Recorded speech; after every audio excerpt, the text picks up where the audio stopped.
Good morning, students. Today we will do the next topic of chapter 16, that is environmental issues. So, the next topic is radioactive waste. As you all know about the radioactive elements, right? So, a radioactive waste, from where it will come? Basically, the radioactive waste, it comes from the nuclear power plant, or it will come from the medical laboratory, or any industry which is using any radioactive element.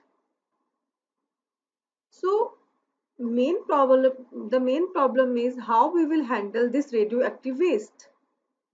If any nuclear power plant that is forming the radioactive elements or using the radioactive elements, so how we will utilize, or how we will, you can say, do with the waste of this radioactive elements. This is the main problem. This is the main challenge, that if this waste is not properly handled, then it can create a very big problem, right? So, because radioactive waste is a very dangerous. You have studied in the Second World War, the two cities of Japan was destroyed by this nuclear war, and the main uh, component that was responsible for this nuclear war was the radioactive elements, right? So how, if they are used in any industry, then that waste, how can we safely handle that waste? Because they contain the radioactive material that are hazardous to the most form of life and environment. The waste decay over the course of the time, so they would be confined to a safe place until the time they lose their radioactivity and no longer pose a threat to the environment. तो हमें वहां पे इसको करना है, इसको deposit करना है, कि वहां पे कोई भी जो ह्यूमन है, मैनकाइंड है, या कोई भी ह्यूमन, कोई भी एनिमल लाइफ, किसी भी तरह की लाइफ को कोई डेंजर ना हो. The time specified earlier depends upon the type of waste and radioactive isotope. अब वो रेडियोएक्टिव एलिमेंट कितनी देर तक वहां पे सरवाइव करेगा, कितने सालों तक, कितनी उसकी वायबिलिटी है, वो सब कुछ देखना पड़ेगा. या वो अपने आप ही इनएक्टिव हो जाए, तो वो सब चीजों को ध्यान में रख के ही हमें उसको बेटा डिस्पोज ऑफ करना है, राइट? सो न्यूक्लियर एनर्जी, अगर हम देखा जाए तो न्यूक्लियर एनर्जी जब बनानी शुरू करी है ह्यूमन बीइंग ने, तो उसको ये सोचा गया कि ये बहुत ज्यादा हमें फायदा देगी. So it is very beneficial to human being. बस दो ही प्रॉब्लम लगी हमें, कि एक तो इसका सबसे बड़ा ये फायदा लगा सबसे पहले कि नॉन प्लूटिंग है. न्यूक्लियर एनर्जी के साथ कितने भी हम इलेक्ट्रिसिटी जनरेट कर सकते हैं. देखो फायदे तो बहुत ज्यादा है, पर क्या करा ह्यूमन बीइंग ने, इसको गलत तरीकों में यूज करना शुरू कर दिया. न्यूक्लियर वेपन्स बना लिए ताकि वो दूसरी कंट्रीज पे हमला कर सके. जैसे आजकल भी आप सुन ही रहे हो, न्यूक्लियर वॉर की बातें हो रही है न्यूज में. वो चाइना के में से जो वायरस मिला है वुहान से, राइट, कोरोना वायरस, उसके कारण अमेरिका, ये सुनने को आ रहा है कि अमेरिका न्यूक्लियर वॉर की तैयारी कर रहा है. सो ह्यूमन बीइंग ने इसको मेनली इसको यूज कर लिया न्यूक्लियर वेपन बनाने के लिए, राइट? अदरवाइज तो बहुत ही यूजफुल एनर्जी थी. अब एक तो ये प्रॉब्लम है, कहीं इसको न्यूक्लियर वेपन्स में गलत यूज ना हो जाए. दूसरा, अगर कहीं ये यूज हो रही है इंडस्ट्री में, कहीं उसकी एक्सीडेंटल लीकेज हो गई वहां से, तो पूरी की पूरी सिटी खत्म हो सकती है वहां पे, राइट? सो एक बाकी प्रॉब्लम ये है कि इसको डिस्पोज ऑफ कैसे किया जाए, इसके वेस्ट को. तो ये मेन दिक्कत है इसमें. सो रेडियोएक्टिव सब्सटेंस, जिसमें मैंने अभी आपको बताया, can cause severe damage such as, क्या क्या डैमेज कर सकते हैं? म्यूटेशंस कर सकते हैं. म्यूटेशन मींस जो जीन्स है वो ही चेंज कर देंगे ह्यूमन बीइंग की. जीन के कॉम्बिनेशन ऐसे चेंज कर देंगे, उनको कैंसर तक हो सकता है, और जो आगे जनरेशन आएंगी उसमें भी म्यूटेंट जीन्स ही आएंगी, तो वो बीमारी ये नहीं कि जो इफेक्ट हुआ उसी में रहेगी, आगे अगर उनके बच्चे होंगे तो उनमें भी वो ट्रेवल हो जाएगी। तो इतनी लिथल है, इतनी डेंजरस, इतनी जानलेवा है radioactive waste, radioactive substances, right. So radioactive waste should be suitably pre-treated in the shielded containers buried under rock surface about 500 meter under the earth surface. 500 metre below इसको, अर्थ सरफेस के below इसको हमने बरे करना है, दबाना है, ये ध्यान में रखना है जब भी इसको डिस्पोज ऑफ करना है, राइट। सो जो अब हमें रेडियो एक्टिव एलिमेंट्स यूज होते हैं to make this radioactive substances, वो कौन कौन से हैं? Uranium, thorium, radon, potassium, carbon and radium. देखो जो कार्बन और पोटाशियम के अलग अलग आइसोटॉप्स पढ़ोगे आप, एटॉमिक नंबर अलग अलग है, जैसे आपने पता है कार्बन का एटॉमिक नंबर कितना है? यस, हाँ जी। तो आप आगे जाके ये भी पढ़ोगे कि इसके अलग अलग आइसोटॉप्स हैं जिनको रेडियो एक्टिव फॉर्म में यूज किया जा सकता है, right. These elements are traced in the soil, water and rock. ठीक है, ये मिलते हैं, ट्रेसेस में मिलते हैं, थोड़े अमाउंट पे मिलते हैं। While man-made radiations include refining of plutonium, thorium and mining. Explosion and production of nuclear power plants and radioactive isotopes as well as nuclear fuels. तो ये कहाँ कहाँ पे यूज होता है, राइट। न्यूक्लियर पावर प्लांट में होता है यूज, न्यूक्लियर फ्यूल्स में होता है। देखो अगर इसको बेनिफिट्स के लिए यूज किया जाए तो ये बहुत ज्यादा ही यूजफुल है ह्यूमन बीइंग के लिए। कोई ऐसे फ्यूल भी रॉकेट्स में यूज करेंगे जहाँ पे न्यूक्लियर जो रेडियोएक्टिव सब्सटेंस वो यूज होते हैं, right. But it is up to human being, वो हम इसको कहाँ पे किस तरह से लगाते हैं।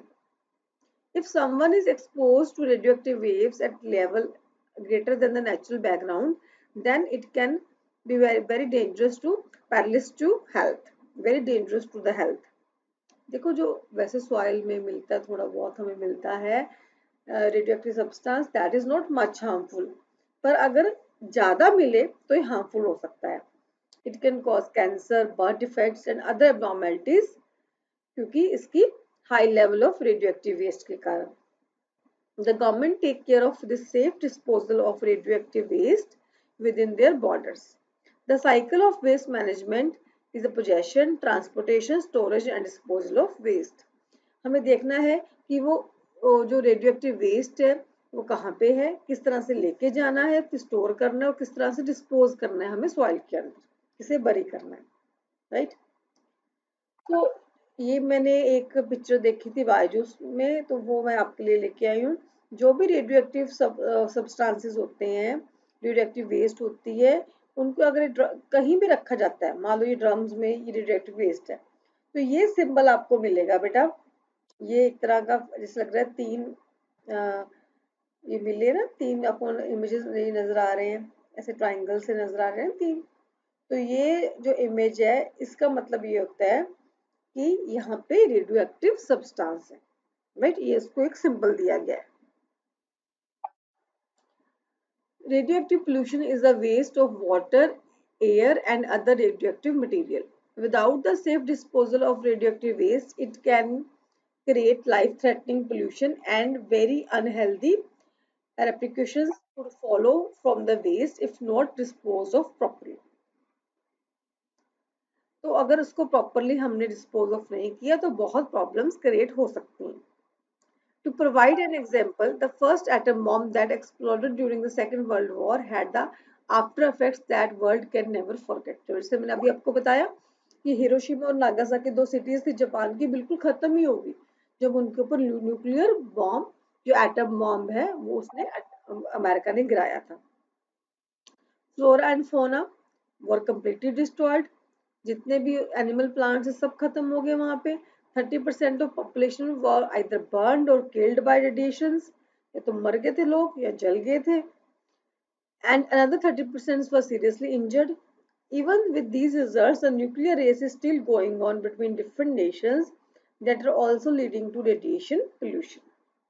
तो मैंने आपको बताया अभी भी ये चीज रुकी नहीं है, अभी भी जो नेशंस हैं जो डेवलपिंग है, डेवलप्ड है, वो अपना बहुत ज्यादा पैसा न्यूक्लियर वेपन्स को बनाने में लगा रहे हैं, जबकि वो पैसा सारा कहाँ लगाया जा सकता है, डेवलपमेंट के लिए लगाया जा सकता है। पर एक दूसरे से हमें जो खतरा फील होता है कंट्रीज को, तो उसके लिए वो क्या कर रहे हैं, न्यूक्लियर वेपन्स को बढ़ा रहे हैं, उस पर अपना पैसा लगा रहे हैं, right. So this was about the radioactive pollution, radioactive waste. So next topic we will do is greenhouse effect. Beta, you all know what is greenhouse effect. Have you ever seen a greenhouse? Um, it looks like a small glass house, and it is used to grow plants, especially during the winter. Right? Because in the glass panel, the sunlight can come, but it does not allow heat to escape. उसमें से heat जा नहीं सकती। आपने देखा होगा कई जगह पे वो बड़े बड़े ग्लास लगे होते हैं, अंदर प्लांट्स ग्रो होते होते हैं, because green house warms up very much like inside a car. जैसे कार को हम अगर धूप में पार्क कर दें तो, और कार को ओपन करें तो you can not sit in that car, आप वहां पे बैठ नहीं सकते, क्योंकि कार की अगर विंडोज बंद करी हुई हैं, शीशे चढ़ाए हुए हैं, तो वहां पे जो सनलाइट आएगी पर वहां पे एब्जॉर्ब हो जाएगी सीट्स पे अंदर कार के, पर वो बाहर नहीं जा सकेगी, तो वो वहां पे हीट अप हो जाती है कार। वैसे ही ग्रीन हाउस इफेक्ट है बेटा, जो हमें सनलाइट से इंफ्रारेड रेज आ रही हैं, अल्ट्रावायलेट रेज, यूवी रेज और इंफ्रारेड रेज। इंफ्रारेड रेज का मेनली काम क्या होता है, हीट अप करना, टेम्परेचर को इंक्रीज करना, ताकि अर्थ सरफेस को वो नॉर्मल टेम्परेचर मिले। अगर ग्रीन हाउस इफेक्ट ना हो, ग्रीन हाउस इफेक्ट तो बहुत अच्छा है हमारे लिए, ग्रीन हाउस इफेक्ट के कारण ही हमारा अर्थ का सरफेस है वो वार्म अप होता है, right. It is responsible for heating of earth surface and atmosphere. Without greenhouse effect, the average temperature at the surface of Earth would have been a chilly minus 18 degree centigrade, right? अगर यहाँ पे green house effect नहीं होगा, जो sun rays आ रही हैं, अगर उन्होंने हीट अप नहीं करा सरफेस को, तो हमारा टेम्परेचर हो जाएगा बेटा -18 डिग्री। आजकल एवरेज टेम्परेचर अर्थ का कितना चल रहा है, 15 डिग्री। अगर इतना चिल हो गया, -18 हो गया, so very difficult to survive, right? So greenhouse effect is very very important for the earth, पहले तो ये समझ लो। So what is this? It is a warming of our surface and troposphere. Troposphere is the lowest layer of atmosphere, caused by the presence of water vapors, carbon dioxide, methane, and certain other gases in the air. And these gases are called greenhouse gases because these gases are present in the earth atmosphere. ये gases क्या करती है, ये जो infrared rays आ रही है, सन से light आ रही है, उनको एब्जॉर्ब कर लेती हैं। वो सनलाइट क्या करती है, हमारा अर्थ सरफेस को हीट अप करेगी, फिर वापस वो फिर नहीं जाने देती उसको, right. So these are the very very important gases, आपको उनके नाम याद रखने हैं, कार्बन डाइऑक्साइड, मीथेन, राइट, ये बहुत इंपॉर्टेंट गैसेस हैं। देखिए मैं डायग्राम के थ्रू आपको दिखाना चाहती हूँ। जैसे सनलाइट है, ये सन से लाइट, विजिबल लाइट अंदर आई, ठीक है। इंफ्रारेड रेज IR ये शो करी रेड वाली, यहाँ पे आई, तो क्या होता है, यहाँ पे आके कुछ लाइट जो विजिबल रिफ्लेक्ट बैक होगी, और ये वाली लाइट जो है आपको शो करी हुई है, ये सारी एब्जॉर्ब हो जाएगी। लिखा है ना यहाँ पे, absorbed by the surface, right. Absorb फिर किसने करी है, जो हमारी गैसेस है, मीथेन गैस है, कार्बन डाइऑक्साइड, इन्होंने क्या करी, एब्जॉर्ब कर ली। So greenhouse effect on the earth. Greenhouse effect on the earth. Some incoming sunlight is reflected by the earth atmosphere and surface, but most is absorbed by the surface, which is warmed. Infrared radiation is then emitted from the surface. Some IR that is infrared radiation, escapes to space, but some is absorbed by the atmosphere greenhouse gases like water vapors, carbon dioxide and methane, and re-radiated in all the directions. चारों तरफ फिर वो फैल जाती हैं. And some to space and some back towards the surface, where it further warm up the surface and lower atmosphere. Right? तो ये gases की हेल्प से पूरी अर्थ है जो हीट अप हो जाएगी, उसका टेम्परेचर बढ़ जाएगा. So greenhouse gases are the gases that absorb the infrared radiations and create greenhouse effect. For example, carbon dioxide and chlorofluorocarbons. Right? ये मैंने बायजूस से फोटो ली है. इसमें देखिए बेटा, जो ग्रीन हाउस गैसेज हैं, लाइक ये कार्बन डाइऑक्साइड शो करी हुई है, methane, chlorofluorocarbons, ozone and nitrous oxide. अब आप कहेंगे यहाँ पे क्लोरोफ्लोरोकार्बन्स क्यों शो करी हुई है? क्लोरोफ्लोरोकार्बन्स आपको पता है रेफ्रिजरेटर में यूज होती है, एसीज में यूज होती है. ठीक है, अगर ज्यादा अमाउंट में ये बहुत हार्मफुल है, ये ओजोन लेयर को डैमेज कर रही है.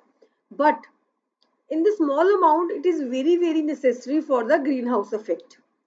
As here the percentage is also shown, the carbon dioxide, 56% of carbon dioxide, 18% of methane, 13% of CFC, that is chlorofluorocarbons, 7% of ozone, 6% of nitrous oxide.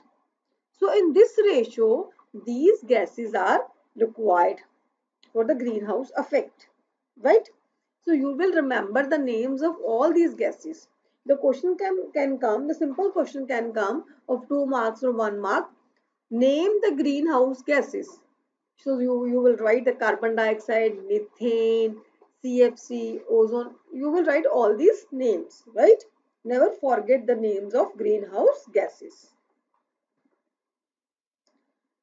So from where do these gases come? The major contributors to the greenhouse gases are factories, automobiles, deforestation, etc. The increased number of factories and automobiles increases the amount of these gases in the atmosphere. The greenhouse gases never let the radiations to escape from the earth and increases the surface temperature of the earth. This then leads to global warming. So इन्हीं के कारण क्या होता है? Global warming होती है. जैसे आपको पता है जो ऑटोमोबाइल्स इंडस्ट्रीज फैक्ट्रीज हैं उनमें से क्या जनरेट होता है? Majorly carbon dioxide. राइट? सो अगर डिफॉरेस्टेशन होगी, आपको पता है प्लांट्स कट रहे हैं, तो क्या हो जाएगा? कार्बन डाइऑक्साइड का अमाउंट इंक्रीज हो जाएगा. सो ये जो सारे फैक्टर्स हैं, they are increasing the green house gases. Now causes of green house effect. Number 1, the burning of fossil fuels. The fossil fuels are important part of our lives. You know the fossil fuels like coal, petroleum, diesels. These are the fossil fuels. They are widely used in the transportation and to produce electricity. You all know. We use coal for generating electricity. We use diesels, petrol for the transportation. Right? And the burning of fossil fuels releases carbon dioxide. With the increase in population, the utilization of fossil fuels had increased. जैसे population बढ़ेगी तो उतना ही fossil fuel ज़्यादा use होगा, ये तो आपको पता ही है. उससे क्या increase होगा फिर? Carbon dioxide. This has led to an increase in the release of greenhouse gases in the atmosphere. Next point is deforestation. Plants and trees take in the carbon dioxide and releases oxygen. Due to cutting of trees, there is an inconsiderable increase in the greenhouse gases which increases the earth temperature. आपको पता ही है अगर deforestation होगी तो क्या होगा बेटा? Deforestation होगी तो कार्बन डाइऑक्साइड बढ़ेगी. वो कैसे? क्योंकि ऑक्सीजन कम हो जाएगी. So cutting of trees will help in increase the temperature of earth. Next is farming. Nitrous oxides used in the fertilizer is one of the contributors to the greenhouse effect in the atmosphere. Nitrous oxide fertilizer जितने भी fertilizers उसमें use होती है तो वो भी help करती है for the greenhouse effect. Next is industrial waste and landfills. The industries and the factories produce harmful gases which are released in the atmosphere. ये तो आपको पता ही है बेटा, इंडस्ट्रीज फैक्ट्री से भी कार्बन डाइऑक्साइड एक्सेट्रा ये गैसेस रिलीज होती हैं, तो उससे भी क्या होगा, किसमें हेल्प करेंगी, in the green house effect. Landfills also releases carbon dioxide and methane that adds to the greenhouse gases. Landfills जैसे हम जो भी आपको पता ही है लैंडफिल्स क्या, जितना भी हम वेस्ट है जो दबा देते हैं राइट अर्थ में, सॉइल में, तो वो कहीं ना कहीं रिलीज करते हैं वो carbon dioxide and methane, right. And similarly the methane gas that is produced by the, you know the sources of methane, that's the biogas, right. So that's the main gas for the greenhouse effect. Now what are the useful effects of greenhouse? This question can come. Write the effects of greenhouse effect. What are the important points for the greenhouse effect? The main effect of increased greenhouse gases are: number one, global warming. Basically the useful effect of greenhouse is to maintain the temperature of the earth, right? But as you know, the amount of carbon dioxide, the amount of these gases has been increased, right? If it is increased beyond a limit, that then it can create the problems. So number one, the global warming. It is a phenomenon of gradual increase in the average temperature of the Earth's atmosphere. The main cause for this environmental issue is the increased volume of greenhouse gases such as carbon dioxide and methane released by burning of fossil fuels, emissions from the vehicles, industries and other human activities. जैसे मैंने अभी आपको बताया है बेटा कि कुछ limit तक अगर कार्बन डाइऑक्साइड मीथेन होंगी तो वो तो बहुत ज्यादा फायदेमंद है, बिकॉज ग्रीन हाउस इफेक्ट तो चाहिए हमें. पर अगर इसका अमाउंट बढ़ जाएगा कार्बन डाइऑक्साइड का अर्थ पे तो क्या होगा, then there will be more increase in the temperature. ज्यादा टेम्परेचर होगा तो अर्थ ज्यादा हीट अप हो जाएगी, that is called global warming. उससे क्या होगा बेटा, जो हमारे ग्लेशियर्स है, आइस है, पोलर कैप्स हैं, वो सारे मेल्ट होनी शुरू हो जाएंगी. अगर मेल्ट होनी शुरू होगी तो फिर क्या होगा, फ्लड्स आ जाएंगे, that is also very dangerous. So हमें एक ऑप्टिमम टेम्परेचर चाहिए अर्थ का, ताकि हमारा जो मेन एम है ताकि अर्थ का टेम्परेचर मेंटेन रहे, राइट. वी डोंट वांट कि जिससे हमारा सी लेवल है वो बढ़ जाए, that is very very dangerous. Next, depletion of ozone layer. Ozone layer protects the earth from the harmful ultraviolet rays, UV rays, जो सन से निकलती हैं, वो ओजोन लेयर हमें बचाती है ताकि हमारी अर्थ को कोई भी यूवी रेज ना पहुंचे.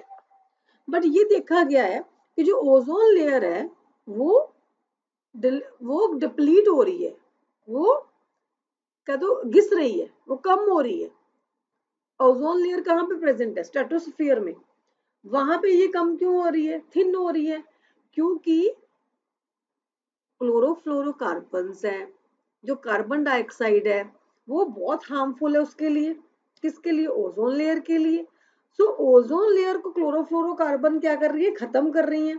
अगर ये ज्यादा अमाउंट में बढ़ गई, अदरवाइज हम कहते हैं क्लोरोफ्लोरोकार्बन जो कार्बन डाइऑक्साइड है ये क्या है, ग्रीन हाउस गैसेज हमें चाहिए ही है. पर बेटा अगर ये बहुत ज्यादा अमाउंट में बढ़ गई तो क्या करेंगी, ओजोन लेयर को खा जाएंगी हमारी. ओजोन लेयर को खागी तो सारी यूवी रेज हमारे ऊपर आ जाएंगी, ये भी नहीं ना चाहते हम. सो ये अगला फैक्ट हो गया इसका. The depletion of ozone layer results in the entry of harmful UV rays to the Earth's surface that might lead to the skin cancer and can also changes the climate drastically. Climate तो change होएगा ही होएगा अगर ozone layer को चीर के UV rays अपने ऊपर आ गई. The major cause of this phenomena is accumulation of natural greenhouse gases including CFC, that is chlorofluorocarbons, carbon dioxide, methane, etc. तो ये वाली जो गैसेस हैं ये अगर ज्यादा हो जाएंगी तो हमारी ओजोन लेयर ही खत्म हो जाएगी। अभी आपने सुना होगा, अभी न्यूज आ रही थी पीछे कि कोरोना वायरस के कारण सारा जो पोल्यूशन कम हो गया है और हमारी ओजोन फिर बननी शुरू हो गई है, ओजोन लेयर। ये आप न्यूज में सुन ही रहे होगे बेटा। Next is smoke and air pollution. Smoke is formed by the combination of smoke and fog. It can be caused both by the natural means and by the man-made activities. In general, smoke is generally formed by accumulation of more greenhouse gases, including nitrogen and sulfur dioxides. The major contributors to the formation of smoke are the automobiles, industrial emissions, जो industry से निकलता है धुआं, agriculture Fyers, जो हम खेतों पर जलाते हैं सारा, जो बाकी रह जाता है फसल काटने के बाद सारा हम पैडी जलाते हैं, natural forest fires and reaction of these chemicals among themselves. सर्दियों में हम देखते हैं कितनी फॉग होती है, फॉग तो वही स्मोक होती है, बिल्कुल अंधेरा जैसे लगता है, राइट। वो क्यों होता है? बिकॉज पोल्यूशन के कारण, पोल्यूशन, और जब भी ये फॉग इकट्ठी हो जाएगी तो स्मोक बनेगी, that is also very dangerous. Then acidification of water bodies. अगर बेटा ये ग्रीन हाउस गैसेस ज्यादा बढ़ जाएंगी तो क्या हो जाएंगी, हमारा जो पानी है, वर्ल्ड वाटर बेस है, उसको भी एसिडिक कर देंगे। Increase in total amount of greenhouse gases in the air has turned most of the world's water bodies acidic. जितना पानी एसिडिक हुआ है, that is due to greenhouse gases. The large amount of greenhouse gases like carbon dioxide, nitrous oxide, chlorofluorocarbons, if they will enter in the water, they will make water dirty and the water will become acidic. That is not drinkable. We cannot drink that water, right? The greenhouse gases mix with the rainwater and fall as the acid rain. तो हमने देखा ही acid rain के बारे में, तो जब भी वर्षा आप पढ़ चुके हो कि जब भी ये पानी नीचे गिरेगा तो क्या किस फॉर्म में आएगा, क्योंकि एयर में क्या इतनी गैसेस हैं, जब वो क्लाउड से पानी निकलेगा तो इन गैसेस के साथ मिक्स होके नीचे आएगा, that will form the acid rain. Nitrous oxide है, कार्बन डाइऑक्साइड है, सल्फर डाइऑक्साइड है, तो ये गैसेस क्या बनाएंगी फिर acid rain. This will lead to acidification of water bodies. Water bodies like river, sea, ये सारे हमारे क्या हो जाएंगे, acidic हो जाएंगे. Also, the rainwater carries the contaminants along with it and fall into rivers, streams, lakes, thereby causing their acidification. अगर एक बार बारिश शुरू होगी एसिड वाली बारिश, तो सारी रिवर, सारे सी हमारे खराब हो जाएंगे, हमें पानी नहीं मिलेगा पीने के लिए। So these were the harmful effects अगर ये ग्रीन हाउस गैसेस का अमाउंट ज्यादा बढ़ जाता है। So आज हमने क्या करा है बेटा, दो टॉपिक हमने खत्म करे हैं, एक तो रेडियो एक्टिव वेस्ट, उसको डिस्पोज कैसे करना है, सेकंड हमने करा ग्रीन हाउस इफेक्ट। बहुत सिंपल टॉपिक है, आज इसके नोट्स बना लो, साथ के साथ कर लो। So ये आपको इजिली समझ भी आ जाएगा अगर आप नोट्स बनाओगे। अगर कोई क्वेरी है काइंडली मैसेज में, राइट। Thank you.